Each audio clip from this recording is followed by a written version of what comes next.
चलिए दोस्तों, आप लोगों का यादगार एजुकेशन में हार्दिक स्वागत है। आज हम लोग रस के अंग के बारे में चर्चा करेंगे और सीखेंगे कि रस के अंग कौन कौन से हैं और रस की प्राप्ति कैसे होती है। इससे पहले एक वीडियो आप लोगों को मिल चुकी होगी, यह पार्ट 2 होगा।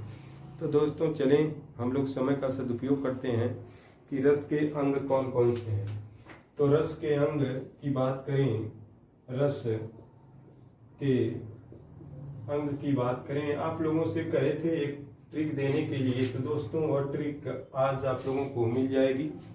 तो रस के 4 अंग हैं। आप लोग अच्छी तरह जानते हैं कि रस के निम्नलिखित 4 अंग हैं।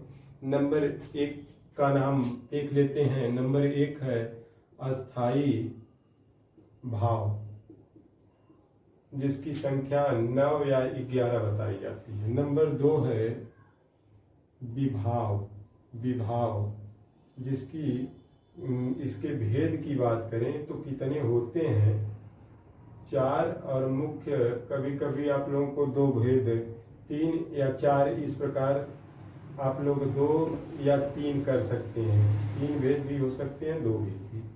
नंबर 4 की बात करें, नंबर 3 की बात करें दोस्तों, यहाँ पर नंबर 3 की बात करें कि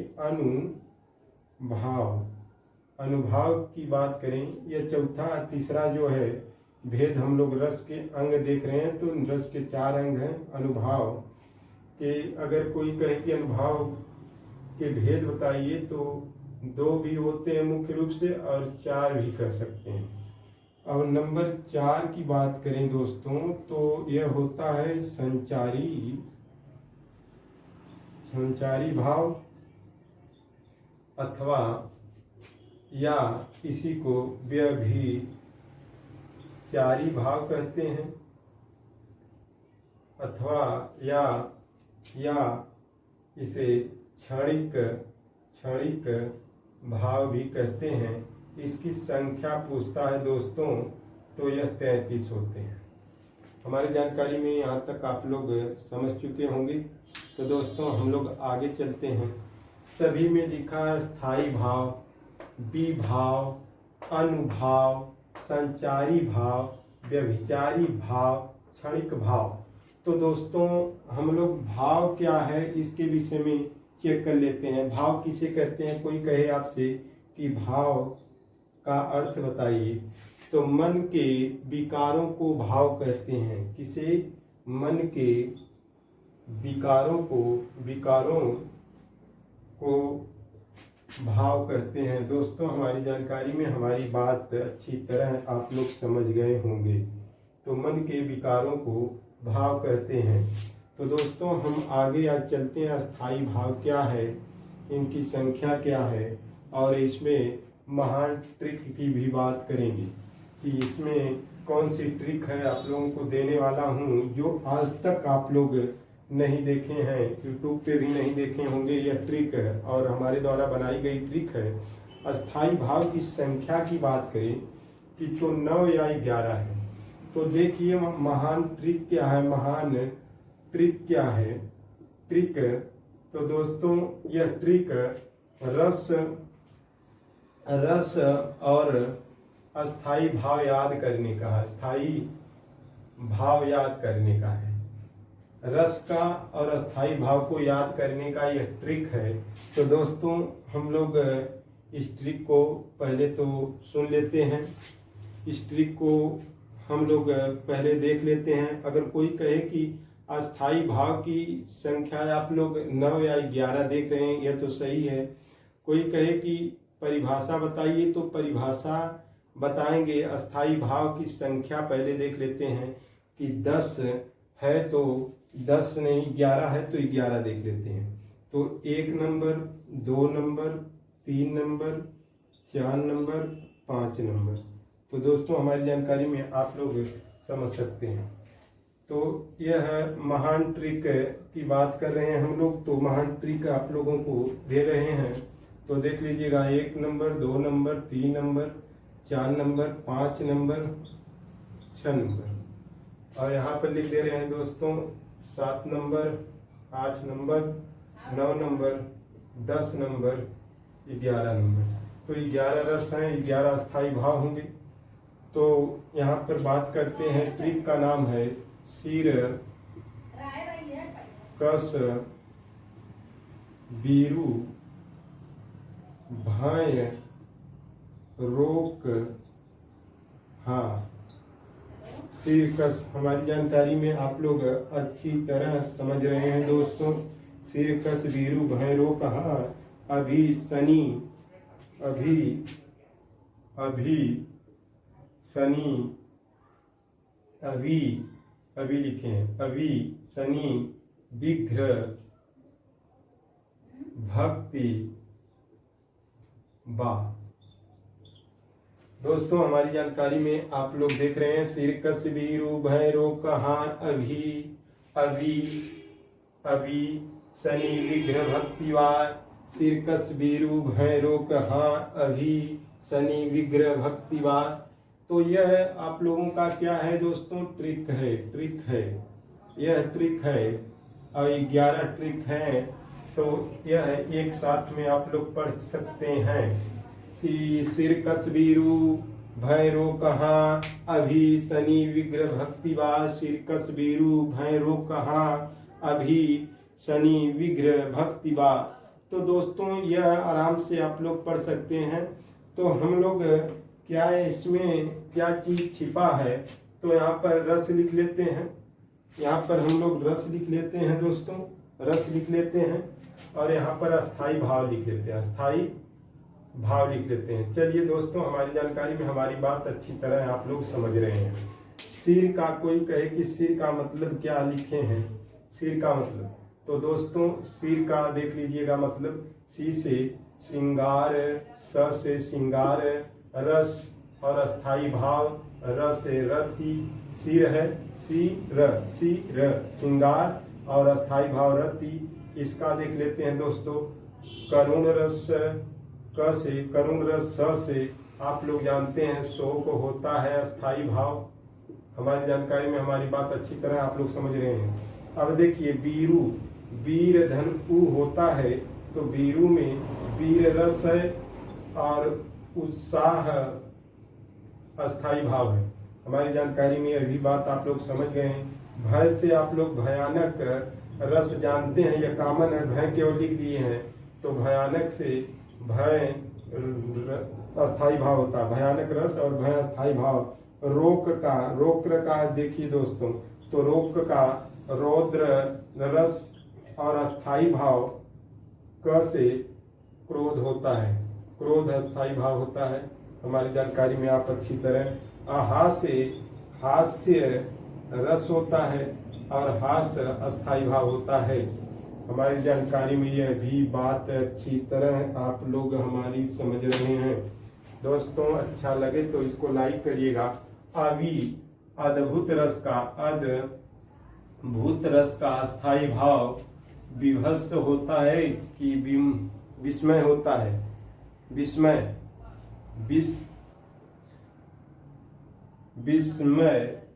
होता है, विस्मय, अद्भुत का विस्मय या आश्चर्य होता है, आश्चर्य होता है। दोस्तों हमारी जानकारी में आप लोग समझ रहे हैं। शनि से यह शांत रस है, इसका अस्थाई भाव नी से निर्वेद होता है, निर्वेद होता है, आप लोग समझ रहे हैं। बी से विभत्स रस होता है दोस्तों, और घी से घृणा अस्थाई भाव होता है। भक्ति से भक्ति रस होता है और इसका अस्थाई भाव भक्ति विषयक अनुराग होता है। वा से वात्सल्य रस होता है, वत्सलता अस्थाई भाव। दोस्तों आप लोग हमारी जानकारी में अगर मजा आ रही हो कि सिर कसबीरू भय रोक, सिर कसबीरू भय रोक हाँ, अभी शनि विघ्र भक्ति वा, इतना ही पढ़ना है। आप लोग देख सकते हैं, सिर कसबीरू भय रोक हाँ, अभी शनि विघ्र भक्ति वा। सिर से स से देख रहे हैं सिंगार, र से रति, क से करुण रस, स से शोक, यहाँ पर शोक, करुण रस का अस्थाई भाव शोक है, वीर रस का अस्थाई भाव उत्साह होता है, भयानक का भय होता है, रोग का रो से रौद्र कर से देंगे, क से करुण क्रोध हो जाएगा, हास्य हास्य रस और हास अस्थाई भाव होता है, अवि से अ से अद्भुत रस, वि से विस्मय, विस्मय का मतलब आश्चर्य, स से बड़ा स से शांत रस होता है, नि से निर्वेद अस्थाई भाव है, विग्रह दिया है, विभत्स विभत्स रस होता है, घृ से घृणा होता है, घृणा या जुगुप्सा, भक्ति से भक्ति रस होता है और भक्ति विषयक अनुराग इसका स्थायी भाव है, वास से वात्सल्य और वत्सलता इसका स्थायी भाव है। हमारी जानकारी में दोस्तों आपको यह चीज बहुत अच्छी लगी होगी। आप लोग 4-5 बार केवल वाचन कर लेंगे तो 99% इतना जान जाइए दोस्तों। अस्थाई भाव पूछता है, अस्थाई भाव जल्दी नहीं याद होता, तो दोस्तों इतना शार्ट ट्रिक है कि सिरकस बीरू हाँ विभक्ति, आप देख रहे हैं सिरकस बीरू भय रोक, सिरकस बीरू भय रोक, सिरकस बीरू भय रोक, हाँ अभी शनि विग्रह भक्ति बा। इतना ही कहना दोस्तों, आराम से सब अस्थाई भाव याद हो जाएंगे। हर परीक्षा में पूछता, हर परीक्षा में पूछता। महान ट्रिक है दोस्तों, गजब की ट्रिक है। पूरा आप इतना जान जाइए कि छोटी परीक्षा, वनडी की परीक्षा में यही पूछता है अस्थाई भाव और रस के बारे में। तो कितने रस हैं आप लोग के सामने हैं दोस्तों। अब आगे बात करते हैं तो अंग के बारे में कि आप लोग 9 या 11 तो 11 का हमने चर्चा कर दिए। आप लोग अस्थाई भाव और रस के बारे में अच्छी तरह हमारी जानकारी में दोस्तों पढ़ चुके हैं। अब बात हम करते हैं दोस्तों, अब बात करते हैं आपसे कि अस्थाई भाव के बारे में, अस्थाई भाव के बारे में कि अस्थाई भाव की परिभाषा बताइए कि अस्थाई भाव की परिभाषा क्या होती है दोस्तों। अस्थाई भाव की परिभाषा क्या होती है? वह भाव जो व्यक्ति के मन में, वह भाव जो व्यक्ति के मन में हमेशा विद्यमान रहते हैं, हमेशा विद्यमान रहते हैं, हमेशा विद्यमान रहते हैं। तो दोस्तों आप लोग अच्छी तरह जानते हैं, प्रतिदिन आप नृत्य का काम करते हैं। अगर किसी दिन किसी व्यक्ति का एक्सीडेंट हो जाए तो शायद वैसा एक्सीडेंट कभी न देखे हों, तो आप से वह कहानी कोई पूछे तो तुरंत आप बता देंगे, तो वही अस्थाई भाव होता है। तो वह भाव जो व्यक्ति के मन में हमेशा विद्यमान रहते हैं उसे अस्थाई भाव कहते हैं। यह सुप्तावस्था में रहते हैं। सुप्तावस्था में कौन सा भाव होता है? तो दोस्तों अस्थाई भाव को सुप्तावस्था में बताया जाता है कि वह सोया हुआ अवस्था में रहता है। आपके साथ कोई कहानी हो गई है, आपको कोई प्रेमिका आपको धोखा दे दी, तो यह दोस्तों आपका शुभ चिंतक कोई होगा, आपका बहुत करीबी होगा, जब वो किसी दिन पूछ देगा तो आप पूरा खोल के बता देंगे कि नहीं ये इस प्रकार हमारे साथ हुआ था। तो वह सुप्तावस्था में, अस्थाई भाव हमेशा सुप्तावस्था में रहते हैं, तो हमेशा हृदय में, मन में विद्यमान रहते हैं। और यहाँ पर अस्थाई भाव हमारी जानकारी में दोस्तों आप लोग बहुत अच्छी तरह समझ रहे हैं। विभाव की बात करते हैं। नंबर 1 था अस्थाई भाव। नंबर 2 दोस्तों बात करें, नंबर 1 हमारी जानकारी में आप लोग पढ़ चुके। नंबर 2 की बात करें, यहाँ पर अस्थाई भाव लिख लेना दोस्तों। तो अस्थाई भाव की बात करें तो अस्थाई भाव आप लोग लिखे थे, तो अस्थाई भाव, तो विभाव की बात करें, विभाव, विभाव की संख्या भी बताए थे दोस्तों। एक है हरदेव बाहरी, हरदेव बाहरी ने विभाव की संख्या जो है 3 बताई थी, लेकिन मुख्य संख्या कितनी है दोस्तों? 2 है। यह कौन कौन से हैं, इन्होंने क्या क्या बताया, इनके बारे में देख लेते हैं दोस्तों। हरदेव बाहरी ने क्या बताया था कि इन्होंने कहा कि आलंबन विभाव, इन्होंने कहा कि आलंबन विभाव होता है, उद्दीपन होता है, उद्दीपन विभाव होता है, और आश्रय विभाव होता है, आश्रय विभाव होता है। यह किसने कहा? हरदेव बाहरी ने। और इसमें मुख्य भेद में कहा क्या है? आलंबन विभाव और उद्दीपन विभाग, यह जबकि पूछता है दोस्तों। तो दो भेद हैं, किसके? विभाग के दो भेद हैं, एक आलंबन विभाग, एक उद्दीपन विभाग। हमारी जानकारी में यहाँ तक दोस्तों अच्छी तरह आप लोग समझ रहे हैं। दो भेद, तीन भेद क्या हैं इसके बारे में। अब हम कुछ और बात कर लेते हैं कि विभाग की कोई कहे कि परिभाषा बताइए। कोई कहे आपसे कि परिभाषा बताइए, किसकी परिभाषा? परिभाषा। तो दोस्तों विभाग की परिभाषा आपसे कोई पूछे तो क्या कहेंगे? व्यक्ति के मन में भाव को उत्पन्न करने वाले कारक। व्यक्ति के मन में उत्पन्न या उद्दीप्त करने वाले कारक को विभाव कहते हैं। विभाव कहते हैं। दोस्तों हमारी जानकारी में आप बहुत अच्छी तरह समझ रहे हैं, हमारी बात अच्छी तरह आप समझ रहे हैं। व्यक्ति के मन में भाव को उत्पन्न करने वाले कारक को विभाव कहते हैं। तो दोस्तों समझ में आ रही है बात। और दूसरी बात करते हैं कि आलंबन विभाव क्या होता है। नंबर 1 विभाव के भेद में, नंबर 1 आलंबन विभाव की परिभाषा बताइए। परिभाषा क्या है, इसकी परिभाषा, इसके बारे में बात कर रहे हैं कि क्या होता है। और आलंबन विभाग के अगर भेद की बात करेंगे तो दो भेद होते हैं। आलंबन विभाग, जिस वस्तु या व्यक्ति के कारण अस्थायी भाव जागृत होता है। जिस वस्तु या व्यक्ति के कारण अस्थायी भाव जागृत होता है उसे आलंबन विभाव कहते हैं। आलंबन विभाव कहते हैं दोस्तों। जैसे कोई पूछे कि कैसे, कौन से, जैसे नायक को देखकर नायिका के मन में, या नायिका को देखकर नायक के मन में, तो नायक नायिका इसके पात्र हो जाएंगे, या प्रकृति।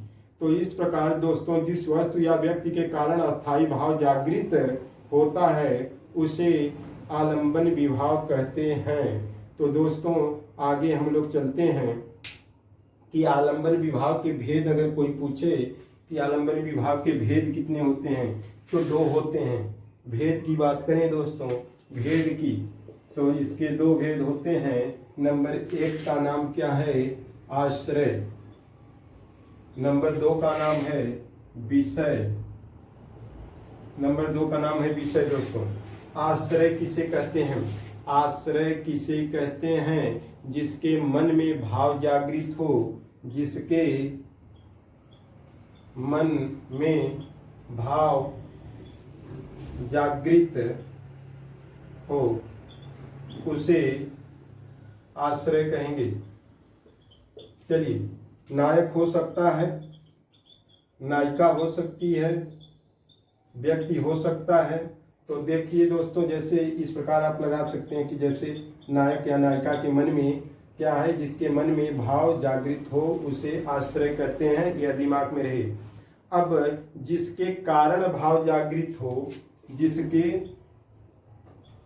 कारण भाव जागृत हो उसे विषय कहते हैं।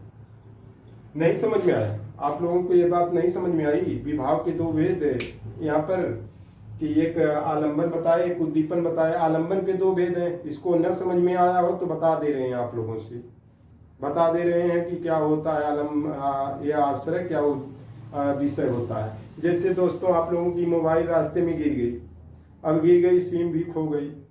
अब क्या करेंगे? FIR लिखाने पुलिस चौकी जाएंगे, थाना जाएंगे। तो करेंगे क्या कि उसमें लिखेंगे, आप आप क्या हैं, जिसके मन में भाव जागृत हुआ। आपके मन में यह भाव जागृत हुआ कि मोबाइल जो है लॉक करा दें, बंद करवा दें, सिम बंद करवा दें, वरना कोई और बात कर लेगा। तो आप आश्रय हैं। और किस विषय आपका क्या है? अब विषय यह बन गया कि मोबाइल खो जाने की वजह से श्रीमान थाना अध्यक्ष महोदय, मेरा एप्लीकेशन जो पढ़ रहा है यह मोबाइल खोने का पढ़ रहा है, तो हमारी मोबाइल गुम होने के कारण हम यह आप FIR स्वीकार करें, तो यानी हमारा आवेदन स्वीकार करें। तो विषय जो है आपका मोबाइल खोना है, आप जो है आश्रय हुए, मोबाइल खोना विषय हुए, और उसी के कारण जिसके कारण भाव जागृत हो उसे विषय कहते हैं। इतना ही दिमाग में रहे दोस्तों। अब हम लोग चलते हैं कि उद्दीपन विभाव क्या होता है। आप लोग विभाव के दो भेद, आलंबन विभाव, एक उद्दीपन विभाव। अब आलंबन विभाव के दो भेद देखे थे, एक आश्रय एक विषय। और आश्रय किसे कहते हैं? जिसके मन में भाव जागृत हो उसे आश्रय कहते हैं। विषय किसे कहते हैं? जिसके कारण भाव जागृत हो। भाई नायिका का सौंदर्य देखकर नायक कुछ लिखना चाह रहा है तो वह विषय हो गई, नायक आश्रय हो गया। या नायिका जो है नायक के विषय में कुछ कहना चाहती है तो नायिका आश्रय हो जाएगी, नायक विषय हो जाएगा। तो दोस्तों हमारी जानकारी में यहाँ तक बहुत अच्छी तरह आप लोग समझ रहे हैं। अब भेद नंबर 2 में चलते हैं कि विभाव की नंबर दूसरे भेद का क्या नाम है। उसका नाम उद्दीपन है। विभाव के भेद आप लोग विभाव के भेद आप लोग पढ़ चुके हैं। नंबर दूसरा चलते हैं। नंबर 1 आलंबन था, दूसरा नंबर क्या है? उद्दीपन। उद्दीपन विभाव। उद्दीपन विभाव क्या होते हैं दोस्तों? उद्दीपन विभाव क्या होते हैं? कोई बताए दोस्तों? कमेंट कर सकते हैं आप लोग। उद्दीपन के भेद अगर कोई पूछे, भेद पूछता है तो इसमें भी 2 होते हैं। कोई कहता है आंतरिक, कोई कहता है बाह्य। उद्दीपन विभाव यह दिमाग में रहे, यह छोटी बात है। उद्दीपन विभाव का मतलब क्या होता है? उद्दीपन विभाव के 2 भेद। आंतरिक, आश्रय के मन में उत्पन्न होने वाले तत्व को, आश्रय के मन में उत्पन्न होने वाले तत्व को, आश्रय के मन में उत्पन्न होने वाले तत्व को उद्दीपन विभाव कहते हैं। विभाव कहते हैं। आश्रय के मन में उत्पन्न होने वाले तत्व को उद्दीपन विभाव कहते हैं। आश्रय के मन में जो भाव आ रहा है कि भाई हमारा मोबाइल का FIR लिखा जाएगा कि नहीं, कोई होगा कि नहीं, इस प्रकार के अनेक प्रकार के भाव करने का मतलब है क्या क्या बताएंगे, क्या क्या नहीं बताएंगे। तो जो भाव जो है अब बता दिया कि आश्रय के मन में उत्पन्न करने वाले तत्व को, जैसे कि क्या तत्व करेगा? नायिका का सौंदर्य देखकर नायक जो है वर्णन करता है, तो उद्दीपन क्या है? उत्पन्न क्या हुआ है? नायिका का सौंदर्य। नायिका का सौंदर्य हो सकता है, प्रकृति फूल पत्ती भी हो सकती हैं, चिड़ियों का चहचहाना हो सकता है। उद्दीपन में माहौल अच्छा हो सकता है, खराब भी हो सकता है। तो वह माहौल जो है वह मतलब रखता है जो उद्दीप्त करता है। चलिए अब कोई कहे दोस्तों, कोई कहे कि यह है क्या, तो उदाहरण के माध्यम से बताइए। तो उदाहरण देख लेते हैं। उदाहरण देख लेते हैं कि क्या होता है इसमें। तो एक पंक्ति के माध्यम से बताना चाहेंगे। एक ओर अजगर ही लखी, एक ओर मृगराज, एक ओर अजगरही लखी, एक और मृगराज। एक और अजगरही लखी, एक और मृगराज, बिकल बटोही बीच ही, बिकल बटोही बीच ही पड़ियो मूर्छा खाए। अब दोस्तों यहाँ पर देख लीजिएगा, यहाँ पर उद्दीपन विभाव मालूम हो जाएगा। एक और अजगरही लखी, एक और मृगराज, विकल माने व्याकुल, बटोही माने राही, बीच ही में पड़ियो मूर्छा खाए। जब देखता है कि दो लोग हमको खाने के लिए चल दिए हैं, एक और अजगर ही लखी, एक और मृगराज, यानी मृगराज माने शेर एक तरफ, एक तरफ जो है अजगर। और बीच में जो है राही बज गया और राही बज गया है। अब दोस्तों विकल बटोही बीच ही पड़्यो मूर्छा खाए। तो यहाँ पर दोस्तों आप लोगों को कंफर्म करा देना चाहते हैं कि आश्रय कौन होगा, आश्रय कौन होगा, विषय कौन होगा, आंतरिक उद्दीपन क्या है, बाह्य उद्दीपन क्या है। आश्रय दोस्तों, आश्रय इसमें आश्रय बटोही है, बटोही यानी राही, बटोही यानी राही आश्रय है। विषय क्या है, विषय क्या है, तो दोस्तों विषय क्या है, विषय अजगर और मृगराज, अजगर तथा मृगराज। कोई कहे कि इसमें आंतरिक और बाह्य उद्दीपन क्या है। आंतरिक दोस्तों जंगल है, 1 मिनट के लिए जंगल में चला गया है, वहां पर देखा एक तरफ शेर हमारी तरफ ध्यान लगाकर खाने के लिए, एक तरफ अजगर। तो आंतरिक जो उद्दीपन है कि हम चिल्ला नहीं पा रहे हैं, पहली बात तो कि जंगल है चारों तरफ, अब क्या करें, हमको अंदर से ही प्रेरणा मिले है, अब तो जो है दिक्कत है। और बाहरी उद्दीपन क्या है, शेर का मुंह खुला हो सकता है। वायु उद्दीपन, वायु उद्दीपन में आंतरिक में आप लोग लगा सकते हैं, आंतरिक में क्या लगाएंगे दोस्तों, आंतरिक में लगाएंगे जंगल। और बाहरी में वाह्य उद्दीपन में क्या लगाएंगे दोस्तों कि शेर का दहाड़ना, शेर का दहाड़ना, पंजे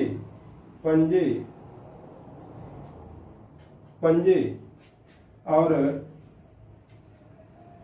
लिख सकते हैं पंजे मारना, दांत खुला होना, तो और दहाड़ना। तो दोस्तों यह आय उद्दीपन के अंतर्गत आएगा। आप लोग हमारी जानकारी में यहाँ तक बहुत अच्छी तरह आप लोग समझ चुके हैं। तो दोस्तों और बात कर लेते हैं कि नंबर आप लोग 2 देख चुके हैं, कितने, 2 भेद देख चुके हैं। किसके भेद, 2 अंग देख चुके हैं, भेद नहीं बल्कि अंग देख चुके हैं। आप लोग नंबर 3 में चलते हैं दोस्तों। नंबर तीसरा अंग क्या है, अनुभाव। नंबर 3 का नाम है अनुभाव। अनुभाव माने होता है, अनु माने पीछे होता है, धन भाव माने भाव होता है, जो पीछे भाव आता है उसे अनुभाव कहते हैं। अगर परिभाषा भेद की बात करें दोस्तों तो हमने बताया था कि 2 भी हो सकता है और 4 भी हो सकता है। तो मुख्य रूप से 2 हैं और 4 हैं अन्य मिलाकर। तो दोस्तों मनोगत भावों को व्यक्त करने वाली शारीरिक और मानसिक चेष्टाएं, तो परिभाषा क्या बनती है, भाषा क्या बनती है, परिभाषा मनोगत यानी मन में आने वाले, मनोगत सोचिएगा, मनोगत भावों को व्यक्त करने वाली, मनोगत भावों को व्यक्त करने वाली शारीरिक तथा मानसिक चेष्टाओं को अनुभाव कहते हैं। दोस्तों जैसे जंगल में आप गए, शेर को देखें, अब सोच रहे हैं शेर हमारी तरफ बढ़ के आ रहा है, मुंह खोला हुआ है, अब मुझे खा जाएगा। आपका हकलाना, पसीना आना, भागना, चिल्लाना, यह अनुभाव के अंतर्गत आता है।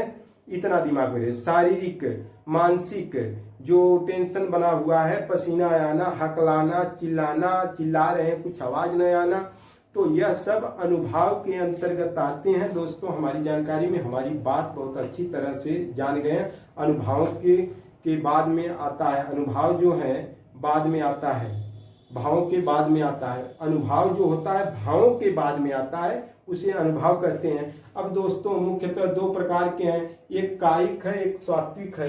भेद की बात कर लेते हैं दोस्तों। तो भेद क्या है, एक का नाम है कायिक, एक का नाम है सात्विक। पहले कायिक के बारे में देख लेते हैं। कायिक अनुभाव।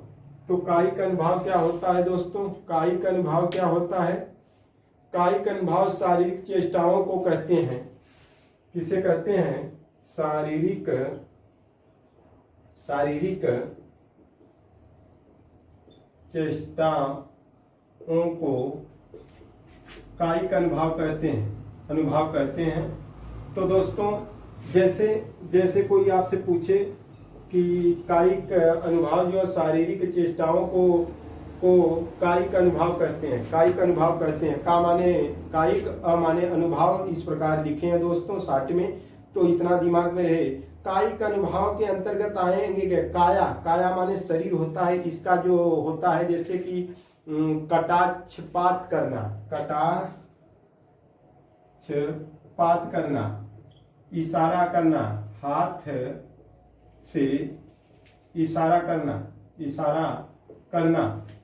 हाथ से इशारा करना, संकेत करना, यह सब कायिक अनुभव के अंतर्गत आते हैं। तो दोस्तों हमारी जानकारी में निश्वास, बड़ी श्वास खींचना, यह सब कायिक अनुभव के अंतर्गत आते हैं। शारीरिक चेष्टाओं को कायिक अनुभव करते हैं। कटाक्षपात करना, हाथ से इशारा करना, जैसे शादी विवाह में हो, मेला में हो, लास्ट में अब सोच रहे हो नायिका चली जाएगी क्या करें, तो इशारा करते हैं दोस्तों लास्ट पोजीशन पे। तो यहाँ पर आप लोग कायिक अनुभव समझ सकते हैं। और हम लोग सात्विक अनुभव की बात करें, नंबर दो की बात करें, सात्विक अनुभव। सात्विक अनुभव क्या होता है कि परिभाषा कोई पूछे, सात्विक अनुभव किसे कहते हैं? सात्विक अनुभव किसे कहते हैं? जो शारीरिक चेष्टाएं स्वतः उत्पन्न, जो शारीरिक चेष्टाएं स्वतः उत्पन्न हों, उसे सात्विक अनुभव करते हैं। सात्विक अनुभव करते हैं। दोस्तों हमारी जानकारी में आप लोग ये बात समझ चुके होते हैं, स्वतः उत्पन्न हो। अब स्वतः क्या होगी, तो जैसे इसकी संख्या अगर सात्विक अनुभव की बताएं तो दोस्तों संख्या की बात करें तो संख्या 8 होती है, या पूछता है सात्विक अनुभव में। जैसे रोमांच नंबर 1, नंबर 2 कांपना, कुछ कहना, कांपना। और दोस्तों प्रलय, अश्रु, स्वरभंग। नंबर 3 प्रलय, अश्रु,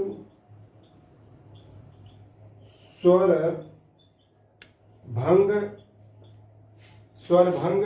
और दोस्तों क्या होता है, अश्रु, स्तंभ, वर्ण, स्वेद, स्तंभ,